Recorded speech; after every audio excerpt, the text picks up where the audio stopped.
44. Do I need the lights on? Yeah, depending on your eyeballs. Well, it's up to you. Like picture. I'd rather have you be a happy pigeon. That's nice.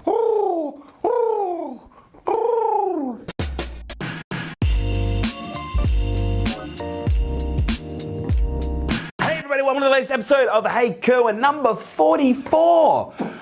Funny thing about the number 44, that's how many years I am old in dog years. Actually, no, it's real. It's human years, unfortunately. What do we got, Matty? The real Conel. The real Conel. Yeah. Not the fake one. The real one. Wow. How do you teach or influence mindfulness in others? Wow. Look, that's a really brilliant question considering the perspective that I'm in right now. I'm really deep into my... I go through periods of time where I'm really deep into my meditation practices, and sometimes where it's a bit of a struggle, and other times where I just fall off the wagon. And right now I'm in some really cool stuff. I'm doing some deep meditations, which is great, and it's very blissful and all that jazz. But, it often begs the question, how do you teach this to somebody else? And, I think there's two ways that you can teach it to someone else. First of all, you can garner their interest by associating with and connecting with things that are already important to them. So if someone's really interested in, having a good memory, if someone's really interested in the ability to retain information, if someone's really interested in, learning how to perform at a much higher level, meditation and mindfulness can be quite attractive because it's one of those things, the research tells us after 4 days of meditation, like we actually increase our level of, our ability to get into flow states by between 20 to 30%.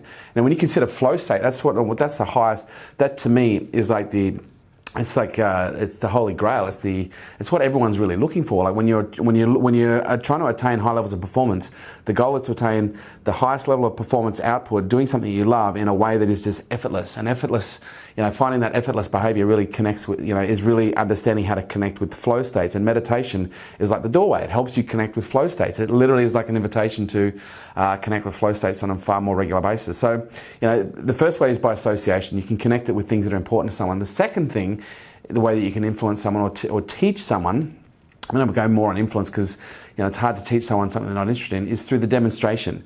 And I see this firsthand with Noah. Like Noah, he now is 4 3/4. Don't forget the 3/4. He'll be 5 in January. But he's a regular on the meditation scene. And what I mean by that, I've never actually taught him how to meditate per se, but because he sees me doing it every morning when I'm with him, because he sees me doing it every night when I'm putting him to bed, it's something that he's now starting to model. He's starting to do it in his own little way, in his own unique way. Sometimes in the morning when he comes in and I'm meditating, he'll come and sit on the bed with me and he'll meditate with me whilst I'm actually meditating, which is just him duplicating what he sees me do. He'll close his put his hands together, close his eyes, and sit there sitting up and do his best to put on a good Zen vibe. So look, I think the way that we get into meditation is going to be different for everyone. But for me, it's like, how do you connect it to something greater than just meditation? Because most people go, meditation, yeah, I've tried that, it doesn't work. And so it can be one of those things that's quite difficult to enroll someone in. But if you can find out the things that are really important to them, and you can find out how meditation provides the benefits to the things that are important to them, and you can connect those values together, then there's going to be a little bit more neurological stimulus that is going to be driving that behavior to become a little bit more, or to create a little bit more of a biochemical or neurochemical motivation. Because motivation, for the most part, is a set of neurons that are connected together, that fire together all the time. That creates this urge to do things.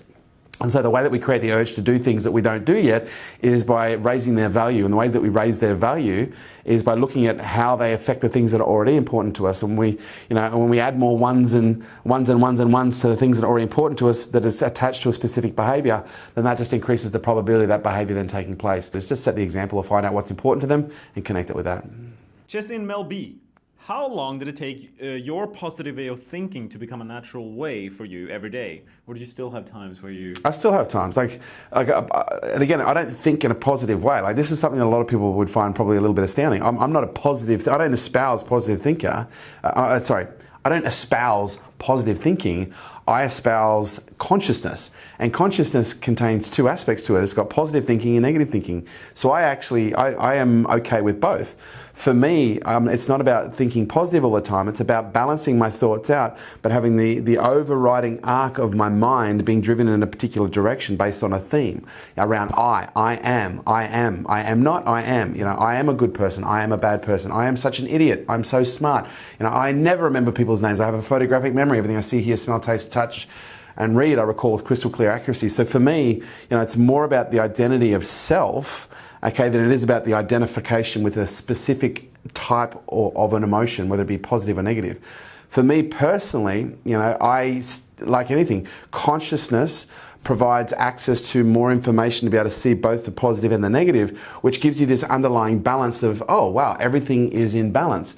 But just like any other form of discipline, if you don't practice consciousness on a regular basis, and this happened to me a few weeks ago, I wasn't practicing my rituals, I wasn't meditating, I wasn't being mindful, I wasn't doing what it is that I do on a normal basis, and all of a sudden my thoughts, and I had torn my hamstring, I was in the US, I was stuck in a hotel room, I couldn't get out, I was eating donuts all day, and then before I knew it, my thinking started to slide, as did my abdominal recesses as well. But what was happening with my abdominals was an indication of the amount of activity that I was doing for the disciplines that required that function. If you want to have strong abdominals that are out there for the world to see, then you've got to have strong disciplines around exercise. You've got to have strong disciplines around nutrition and hydration and diet. And as a result, you will see positive benefits reflected in the body.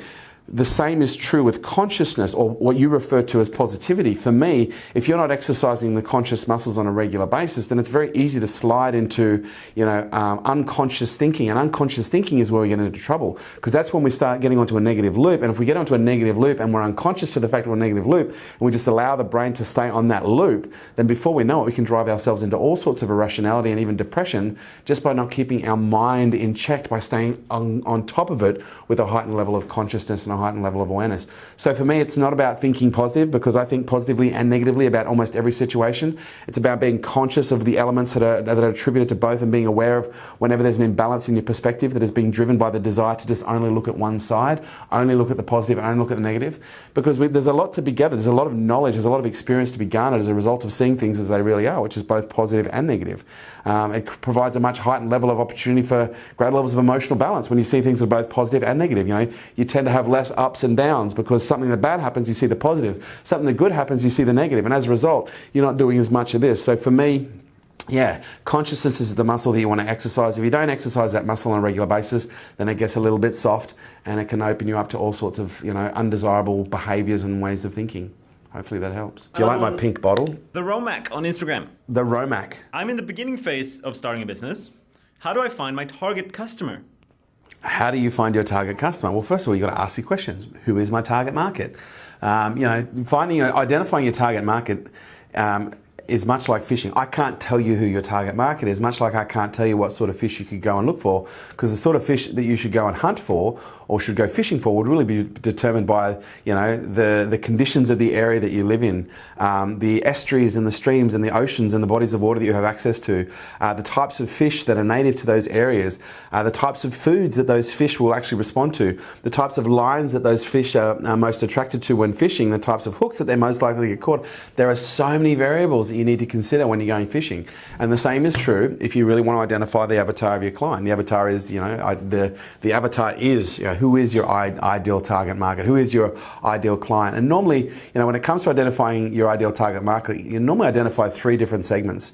You'd get your A's, you'll get your B's, you'll get your C's. And, A could be, basically male, female between the ages of 25 and 55 who have an 80 to 90% probability that they've already got a family, that run a small to medium-sized business, that are in a certain specific geographic area. That gives you a little bit of an idea of what I'm talking about.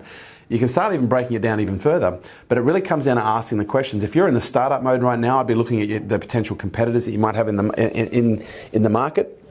But if you're in a startup and there's nothing like what it is that you do around, then you actually have to start to visualize and use your imagination and start to think, get onto the edge of the particle of light like Einstein did, and have a look around and see what that looks like. Start thinking to yourself, what does the ideal client look like for this business? What is the ideal age demographic? What is the ideal income demographic? What is the ideal location geographic? What are the certain psychodemographic behaviors? Are they married? Do they have kids? Are they invested or interested in certain hobbies, political affiliations, sporting groups? And start thinking about that and really defining, because there are some people that you can go to the root, you can go too far with this, but to me it's like, how do you find a good ABC? This is my absolute ideal. This client's not so bad, and this is a client that I guess you could say, and I don't even like to use this language, that I could tolerate, but it's not ideal.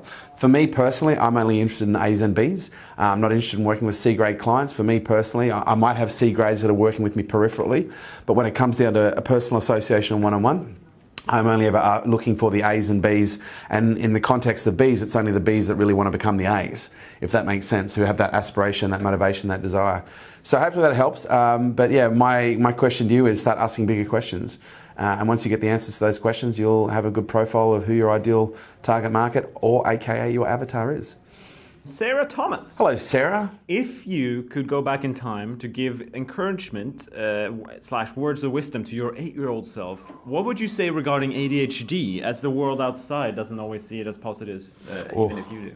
I would go back to my 8-year-old self and say, dude, you are smart. You're one smart motherfucker. Don't worry about the metrics of intelligence and how they measure it around you, because the people that are measuring intelligence around you really aren't that smart after all. So yeah, I'd just say to myself, it's okay. Everything will be all right. Don't measure intelligence by your grades. Measure your intelligence by your ability to connect with other human beings. That's exactly what I'd say to my 8-year-old self. Ciao! That was episode 44 of the Hey Kerwin Show, representative of my age demographic. Question of the day. If you could go back to your 8-year-old self, what is the one piece of advice that you would give your 8-year-old self, knowing what it is that you know now based on the trajectory that your life has taken? What would it be? For those of you who have any questions, hashtag Hey Kerwin on all the major social platforms. Say hi to your mum for me. Till next time.